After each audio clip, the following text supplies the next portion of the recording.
Good evening. I'm going to call Monday, May 23rd's regular school board meeting to order. Please rise for a moment of silence followed by the Pledge of Allegiance.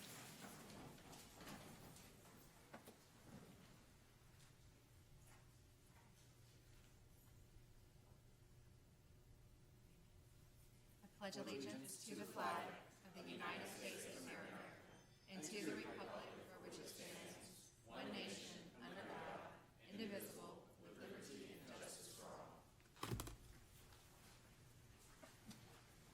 Thank you very much. Do we have any changes, additions, or deletions to the agenda, board members or superintendent? So we are pulling item 8.04 for no action. It will come back to you at a later date.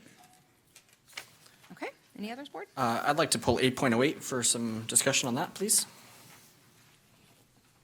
Okay, anything else? Okay, we are on to approval of the minutes. Superintendent? I recommend approval of the minutes from the special school board meeting May 2nd, 2022, and the regular school board meeting May 9th, 2022. So moved. Second. Any discussion? All those in favor? Aye. Any opposed? Perfect, thank you. Okay, so we have representation tonight from the Superintendent's Reading Challenge. We do, and at this time, Ms. Sherry Smith will come forward to recognize the schools that are here this evening.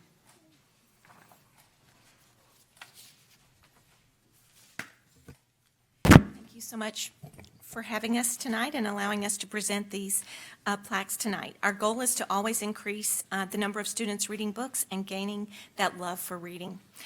This year we had 35 schools participate in the Superintendent's Reading Challenge. 22 elementary schools had 12,857 readers. 7 middle schools had 1,365 readers, and 6 high schools had 1,327 readers. That was a total of 15,549 readers who read 428,518 books.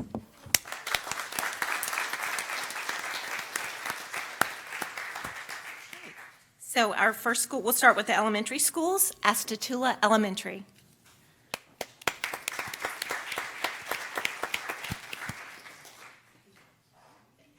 Claremont Elementary.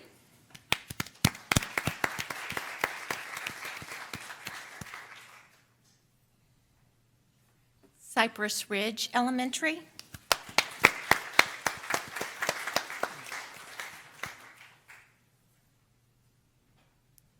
Grassy Lake Elementary.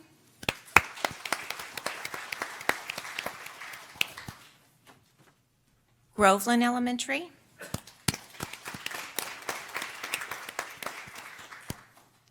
Pine Ridge Elementary.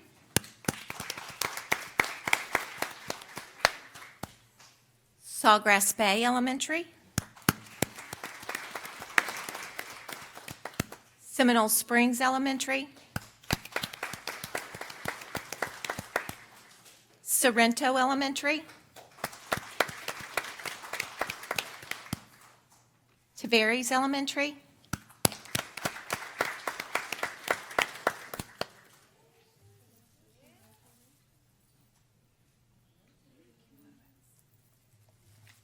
Tavares Elementary. Triangle Elementary.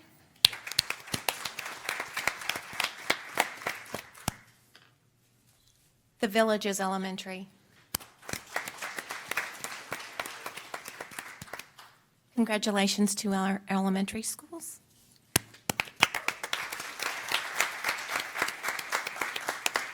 We had 2 middle schools, Eustis Middle School.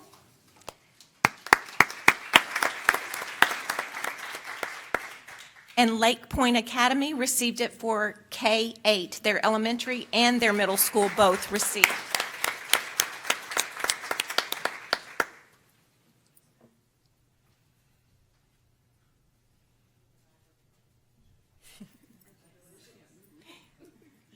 One high school received the award, and that was Mount Dora High School.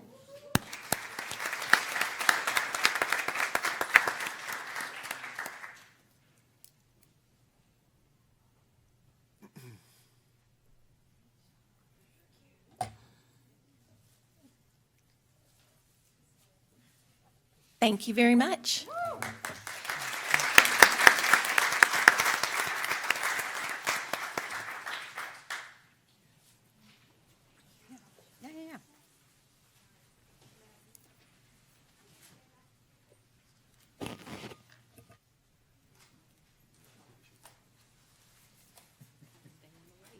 So this is a surprise representation tonight. So with the assistance of Ms. Owens as my Vanna, we have something we'd like to share with everybody tonight. So our very own Stacia Warner, Assistant Principal of Beverly Shores Elementary School, today was named Assistant Principal of the Year for the state of Florida.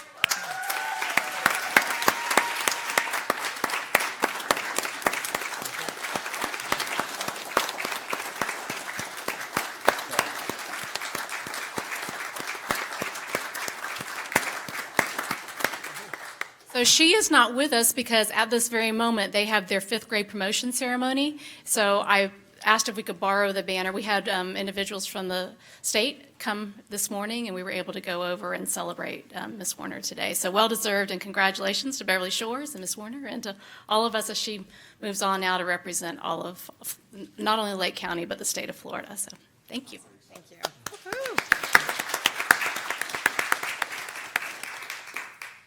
Congratulations to them. That's very, very exciting. We're moving to our public input section. So the first person that I will call up is, okay, I was like, are we good? Is Jerry Prince and Ben Vasquez from the Band of Brothers.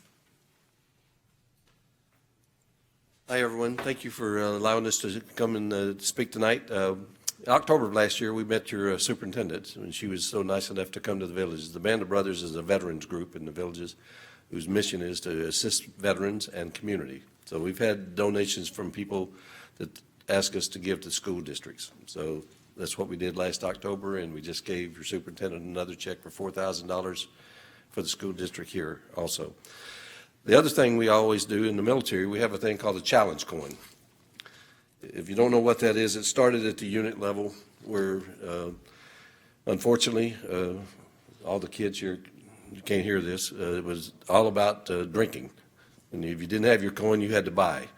But that's not, it's gone on to much greater things to represent the greatness of a unit now. That's why they have challenge coins. So we'd like to give the school board a challenge coin if it's all right with y'all. Yes, please. Please. I'm saying come around this way too, whatever's easiest. Thank you, sir. Thank you. Thank you, sir. Thank you, ma'am. Thank you. Thank you, ma'am.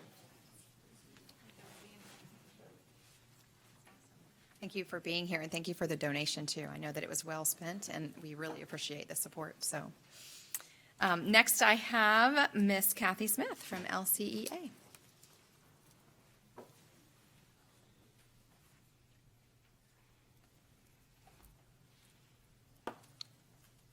Good evening, Superintendent and school board members.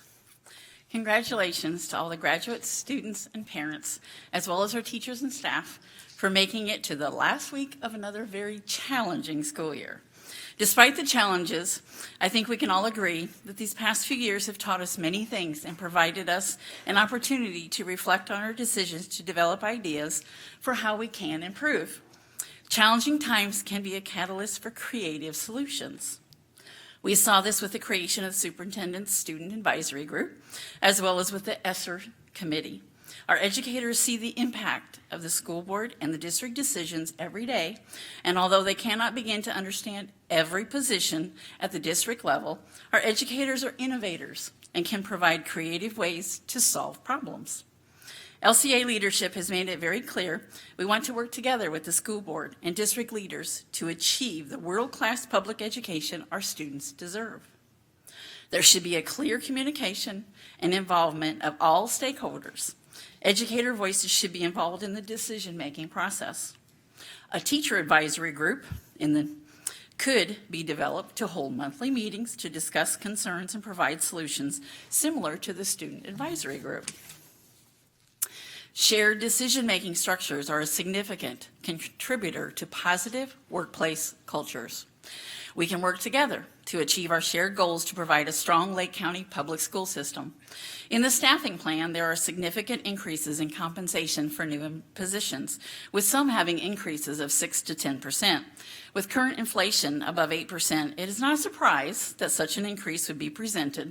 The concern is, will our classroom teachers, and district educators see the same type of increase. They are directly impacting our students every day, yet they are struggling to make ends meet. Although the plan presented does not use just general funds, once the ESSER funds are diminished, a significant amount of funds will eventually come from general funds. These are funds which could be used to increase educator compensation. Salary concerns, along with increases in workload, contribute to morale and retention issues. Even with the recent increases in statewide teacher compensation, Florida teachers are paid 48th in the nation. Although Lake County schools cannot control what the state does, we can work together to show our educators they are valued and respected. When they feel appreciated and heard, they will stay. Let's work together to attract and retain best educators for our students. Thank you. Thank you, Kathy. Timely, end of the year. Thank you for the sentiment on surviving this one. We had another input request from Patty Grinnell. Oh, yeah, no worries.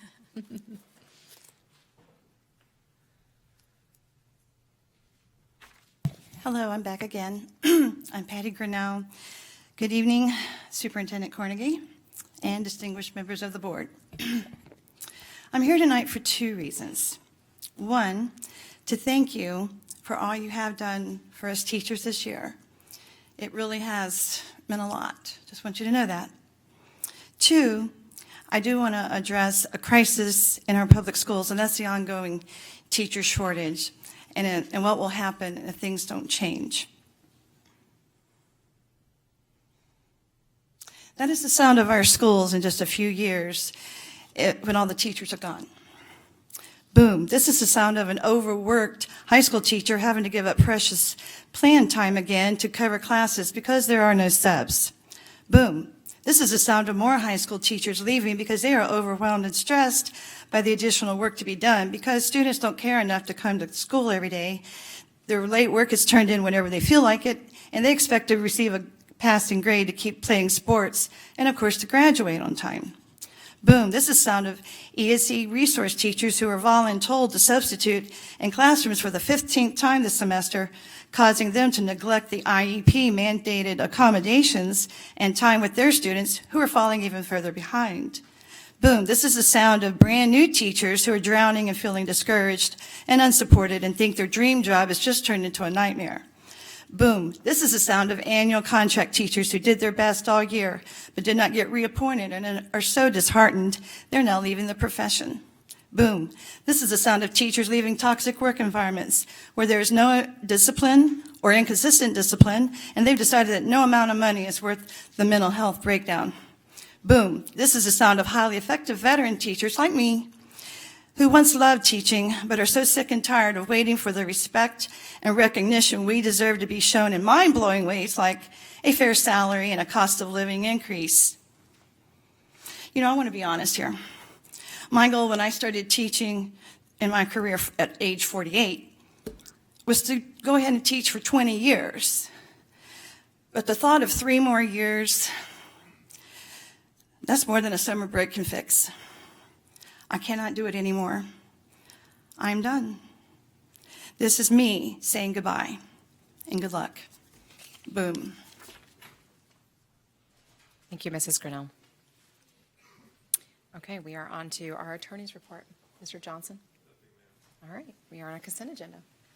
I recommend approval of consent agenda items 8.01 to 8.03, 8.05 to 8.07, and 8.09 to 10.08. So moved.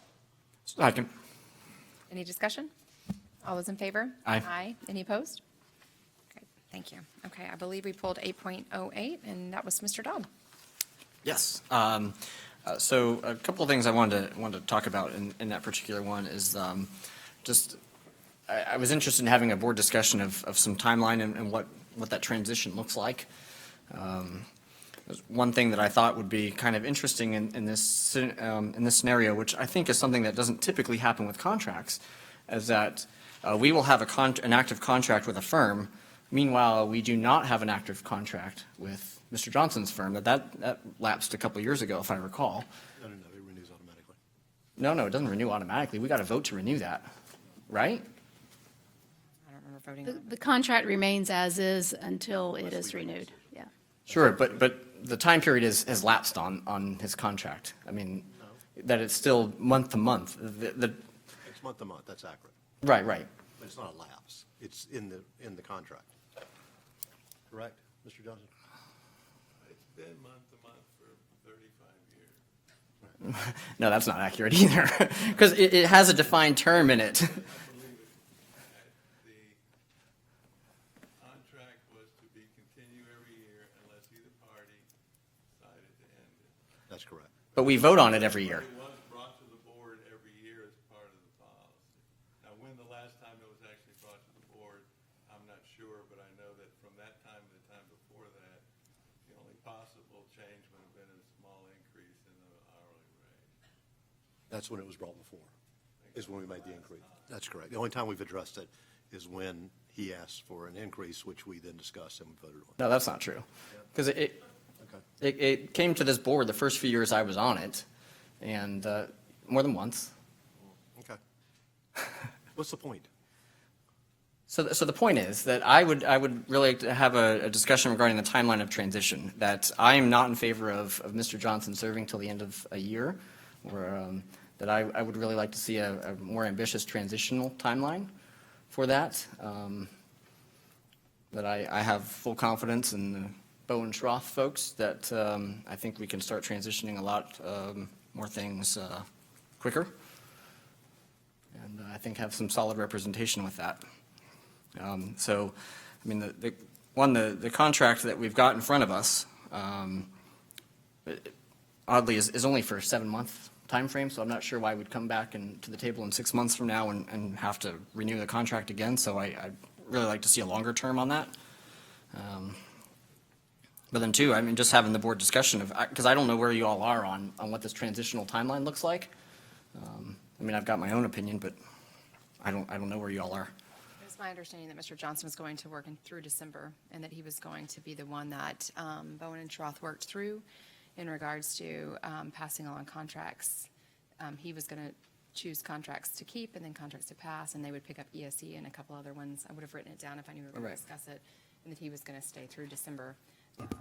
I didn't realize that in selecting an attorney that we were suggesting that Mr. Johnson wasn't doing an adequate job. I think that's where I'm kind of feeling blindsided, because going into this, I thought we were selecting a new term to replace Mr. Johnson upon his retirement, knowing that it was coming. So it's my understanding that he's good to work through December, and I'm supportive of that. Okay.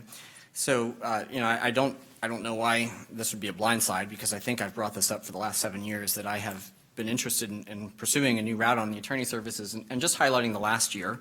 I know that there is a significant backlog of contracts, that we've got so many departments that have been waiting months and months for contracts to be approved. I think it's much too much of a great of a workload for one person to do. We've had meetings where we're supposed to have an attorney present, where we have not. Or virtual representation or telephonic representation, which is grossly inadequate. I don't know that he had any idea what was going on in our last couple of meetings with the platforms that we've been using. And I'd like to have reliable attorney representation here on the dais. Beyond that, I know that there are policy questions that I had talked to Mr. Johnson about. He'd give me some information, and then we'd come to the board workshop, and I'd recall some of that information, I'd share it with you, and then he would say, I have no recollection of that. And I go, okay, well, so I mean, I think that's a struggle. And once again, maybe that's just a symptom of one man trying to keep up with all of the requirements of the school district. But I think that, yeah, I mean, for those reasons, I would like to escalate this transition. Madam Chair, I was not aware that we were doing this in response to someone being unhappy. It was my understanding that Mr. Johnson was choosing to retire, and at the time he notified us of his retirement, he shared that he intended to work a few more months. And that, again, was my understanding, that we were selecting a new attorney, but that attorney would start to work with certain items such as ESE and some of the other contractual things that Mr. Johnson would pass along to them. I wasn't aware that we were going to hasten Mr. Johnson's leaving. Mr. Johnson has served the district well for quite a few years, I would think that we should have given some notice publicly if we were unhappy. I wouldn't say that I'm blindsided, but I am certainly surprised to hear these concerns tonight, because I wasn't aware that, you were unhappy. Yeah, well, I think over the last 18 months or so, I have been expressing that displeasure to the superintendent who embarked on this, I think, search for us to kind of figure out what alternatives could look like, and brought them to the board. And certainly it's neat in that it kind of coincides with the timeline of Mr. Johnson's retirement. But I think there was some encouragement there to, hey, let's not share all the dirty laundry with everybody, and express displeasure in public meetings. And I took that, and ran with it. I took that advice. But I think it came at the expense of you all not knowing how many challenges that at least I have witnessed firsthand with our legal services. And so, we've got a very strong firm who we have selected, and I would love to escalate that transition. But I mean, if I'm the only one, then I guess, I'm the only one. But we also don't have a contract with a current term for the existing attorney services, and that seems unusual to me. I mean, how many other services do we contract out? And when that contract expires and you create a contract with somebody new, with a new company, with a new individual, you start using those services. So, I don't know, it seems odd to me, but. So, to be specific, we've got 25 years of empirical and service to this district and this board by Mr. Johnson. And I think that for me, the idea when Mr. Johnson announced that he was going to retire, just like we did with our superintendent, is we allowed a transition period, and there's a learning curve that goes along with catching up with 25 years of knowledge. I am not displeased, and I didn't know. I'm a little bit surprised of your concerns tonight. However, it's not like we're paying double. We pay an hourly rate. That's what we pay to either firm. And that information, it's Mr. Johnson would be the gatekeepers the way I envision it, because all along it was a end of December transition. That's what I understood. And so to think that we're going to do something different at this point is disappointing to me, very honestly. That when we have a plan and a transition plan that, and by the way, in the case of the superintendent, we were hailed across the country to how well we handled that transition. And there's nothing more important than that legal services and advice to us. So we did pick, in my opinion, the most competent local firm that can take care of our needs legally. But that's not to say that Mr. Johnson, who has been good and faithful and given us great legal advice through the years that I've been on the board, doesn't bring the empirical knowledge to know what he can handle, what should go over here, how to handle it. It could be expeditious in my mind as far as the amount of time that it would take Bowen and Stroth to get up to speed. He can cut through the chase. So I think it's actually will save us money, and it's the right thing to do. So that's where I stand. I'm not disputing any idea of a transitional period. I just don't know if we need a 7-month transitional period. Is basically kind of where I'm at. But this is the first time we as a board have discussed this timeline. That we just kind of keep being fed a timeline or told, hey, this is the proposed timeline from Mr. Johnson. We haven't had any discussion on that, but really it's our call to have that discussion. So thank you for the discussion. Excuse me, Mr. Dodd, but the time for the discussion was when December 30th was mentioned way back when we started beginning the search.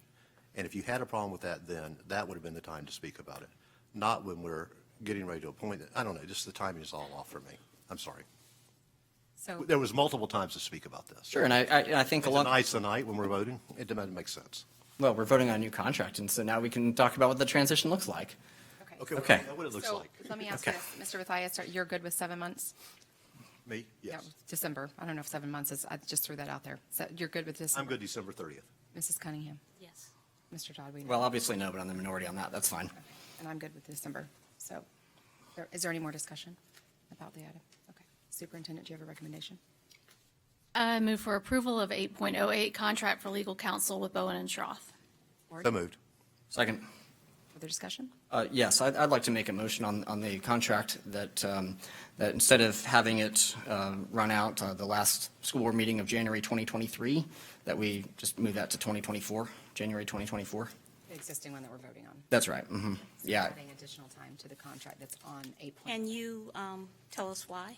Yeah, I can't think of another contract that we approved that's in a 7-month time frame. That's kind of silly to come back in 6 months from now and have to do another contract. And so this, gives some stability to, hey, the school board is contracted with you for at least a year. Was there a reason for the 6-month contract or the 7-month contract? That was negotiated between Mr. Johnson and Mr. Meyer, so I'd have to ask them. I thought we had fixed it. Okay. That was the intent? Go into the end of the year, the 31st. That was the issue you were looking at, right? Where the contract ended. The contract currently ends the last school board meeting of January 2023. Right, which may not be for 2 weeks into the school year. Into the next calendar year? The last meeting, the last school board meeting of 2023, I think it was. Of January 2023. The intention was for that, I believe, to be a specific date of December 31st. Okay, so that's not what the contract says. So is this what we've negotiated? Ask James, he's the one that wrote it. Thank you, Mr. Myers.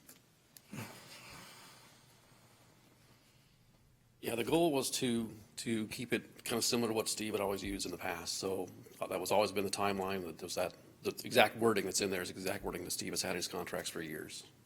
So it's 7 months for now. We'll come back and revisit again in January if that's what you all want to do. If you want to extend it, great. We're trying to keep it on the same time frame as it always has been. Okay, that helps. So would you guys like to extend it? Or do you want to keep it on the same time frame? I'd like to ask Mr. Myers a question. Sure.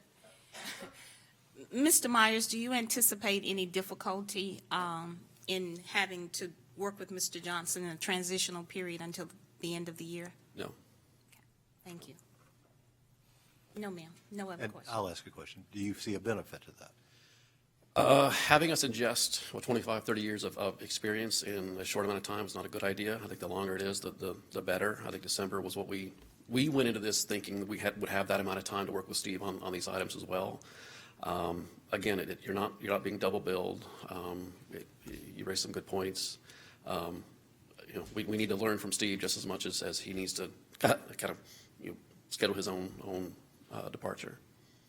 Great, thank you. When we spoke today, though, we talked potentially that you all could be ready to do that in like 90 days by the end of summer, right? We can get up to speed as quickly or as slowly as you guys want us to do. That's what I said. We can do whatever you want us to do. So But I guess it's not the will of the board, but they would have been capable and ready to do it.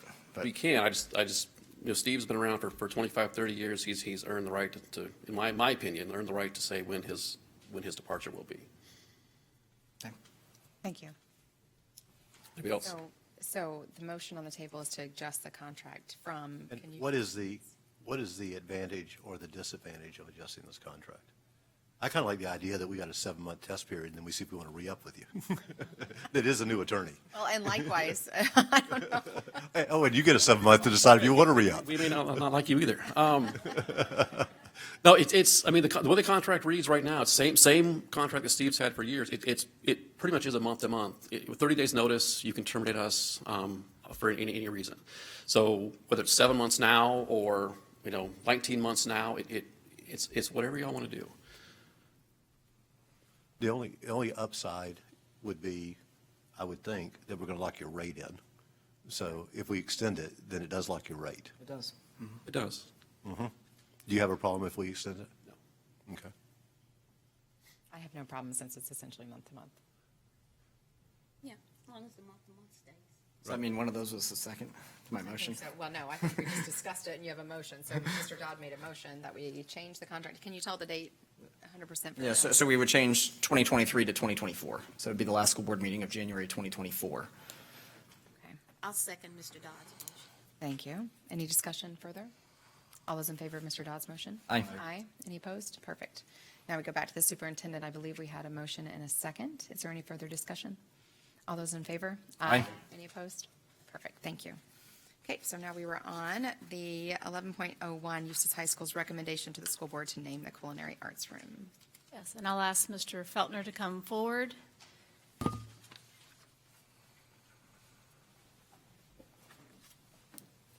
Madam Chair, school board members, superintendent, it is my pleasure representing the naming committee today that we have our first official recommendation to the board of naming Eustis Heights Culinary Arts Room, the Mrs. LCC Broomfield Culinary Arts.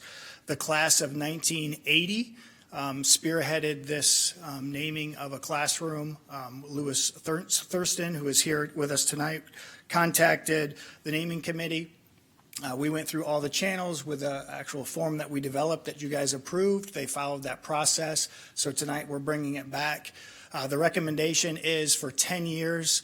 We have a plaque that will be in front of the Culinary Arts Room. 1980, the class of has committed $5,000 over the next 5 years, $1,000 over the next 5 years to make this happen. So I'm excited that actually we're bringing the community and the school together as a partnership. And I'm excited to bring that recommendation to you. So now I think it's open for you guys, but I appreciate the time. Perfect, thank you. And thank you for being here this evening. I see Mr. Clark and some representatives from the community. So we appreciate it very much. Superintendent? I recommend approval of Eustis High School's recommendation to name the Culinary Arts Room. This is LCC Broomfield Culinary Arts. So moved. Second. Any discussion, board? Yes, I have a comment. Yeah. I would just like to say that long before tonight, Mrs. Broomfield did a lot to bring the community together.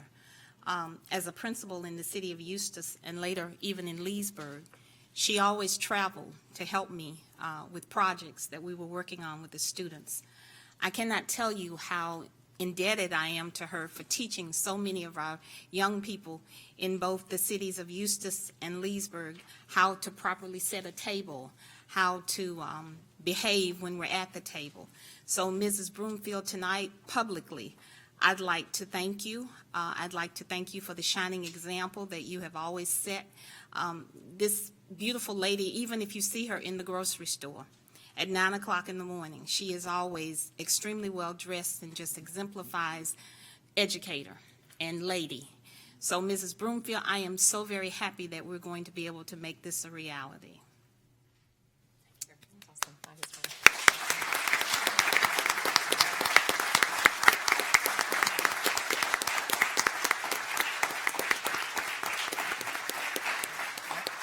Madam Chair, school board members, superintendent, I would like to ask Mr. Clark, the principal of Eustis High, to have a small recognition for the school to tell them their thank you as well. Yeah, let's vote really quickly and then. I need to vote. I thought you voted. Okay, sorry. No, we got caught up in the Sir, moment. thank you for your words, Mrs. Cunningham. Is there any further discussion?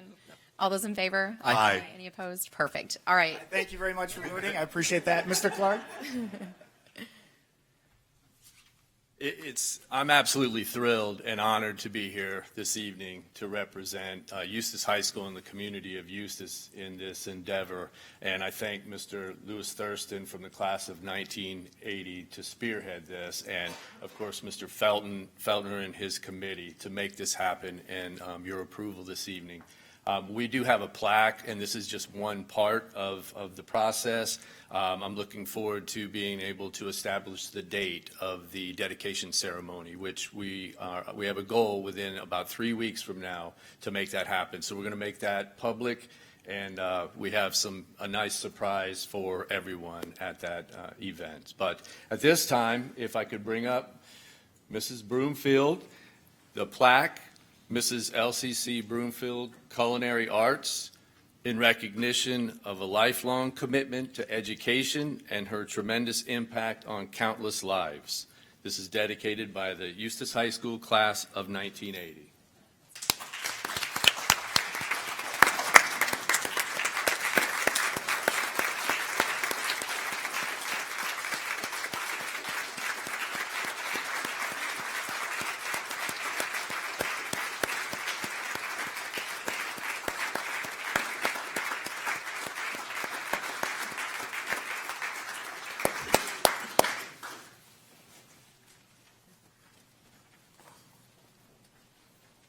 Thank you, Mrs. Broomfield. Thank you, Mr. Clark.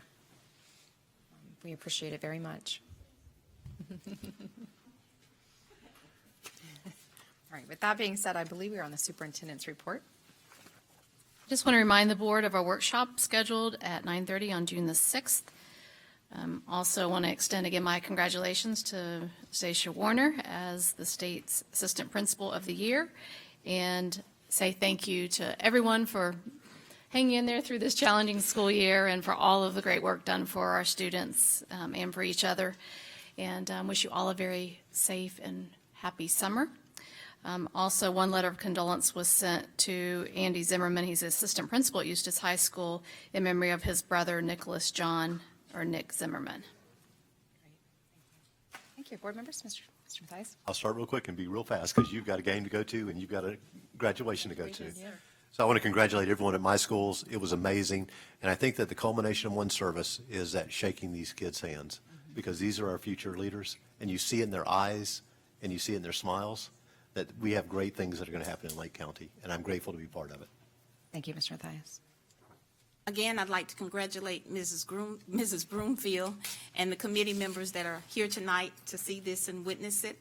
I agree with Mr. Mathias. Graduation is a great time. It's so great in Leesburg, we're going to do it for a second time tonight. So we're going to do the second edition of graduation. Thank you. Enjoy tonight. Thank you. Mr. Dodd. Well, Eastridge High School had beautiful weather indoors at UCF, and yeah, it was an amazing ceremony. My congratulations to all the graduates of this class across the district. I can't agree more about that comment you make, Mr. Mathias, about it being an honor. I was trying to do a quick tally, and I know Eastridge has got a lot of students in their graduating class. 621 this year, I think, were the number of hands.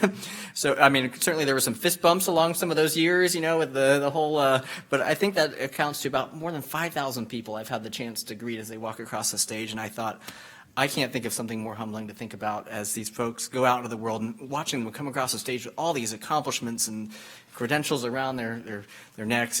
It's so exciting, and it makes you really proud to think about the great job that everybody in this district is doing all across the levels, whether it is your classroom teacher to all the people who support that person to make the learning happen and provide for the facilities for these kids. And I'm just so thankful for that. Great. Yeah. I can reiterate, Eustis High School was successful, and I believe Umatilla was too on Friday night. You represented there. We missed the weather Thursday night and had a beautiful graduation. It was a little bit hot. But if I would just add to just the families and the support, I'm sure yours was the same, but I mean, there was not space anywhere in Eustis High School. And so just celebrating our graduates and saying congratulations to everybody for another year. And those of you that don't have plans after this can follow me to Eustis High School where your Lady Panthers are taking on DeLand for the regional final playoff game tonight. Meeting adjourned.